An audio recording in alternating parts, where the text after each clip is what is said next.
ಬಲ್ಲಣ್ಣವರೇ ಬನ್ನಿ. ಹೌದಪ್ಪ, ಅದು ಸರಿ. ಆಗೆಲ್ಲ ಕಲಾವಿದರ ಆಶೀರ್ವಾದ ಅಲ್ವೇ ಆ ಹಬ್ಬರ್ಲ. ಕಲೆ ಉಳಿಸಿ ಕಲಾವಿದರನ್ನ ಬೆಳೆಸಿ ಅಲ್ವೇ ಆ ಹಬ್ಬರ್ಲ.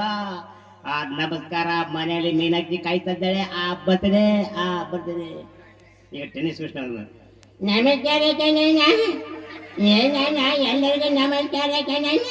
ಯಾಕಂದ್ರೆ ಕಲಾವಿದರು ಬೆಳೆಸಿ ಜಪ್ಪಾಳೆ ಆಶೀರ್ವಾದ ನಿಮ್ಮಿಂದ ಕಣ್ಣ. ನಮಸ್ಕಾರ ಅಲ್ಲ ಅಣ್ಣ ಅಣ್ಣ, ಇನ್ನು ಗಂಟೆ ಮಾಡ್ಲಿಲ್ವೇ? ಪಿತಾಜಿ ಊಟ. ಅದೇ ರೀತಿಯಾಗಿ ಸಾಧು ಕೋಕಿಲ್ ಅವರು ಬಂದರು. ಏನಪ್ಪ ಎಲ್ಲರೂ ನಮಸ್ಕಾರ ಕಣಪ್ಪ. ಯಾಕಂದ್ರೆ ನಿಮ್ಮಿಂದ ಕಲಾವಿದ್ರು ಅಲ್ವೇ? ಏನಪ್ಪ ಗೆರೆ ಹೇಳಿಸ್ತಾ ಇದ್ದೀರಾ? ಗೆರೆನ ದಾಟಿ ನಾನು ಬರಲ್ಲ, ನೀವು ಬರ್ಬೇಡಿ. ಇದು ತೊಳೆಲ್ಲ ಕಣ, ತೊಲೆ ತೊಲೆ.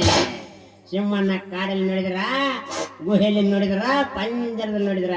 ಇವತ್ತು ವೇದಿಕೆ ಮೇಲೆ ಗರ್ಜ ಸಿಂಹಗಳು ನಮ್ಮ ನಾಟಕ ಮಾಲೀಕ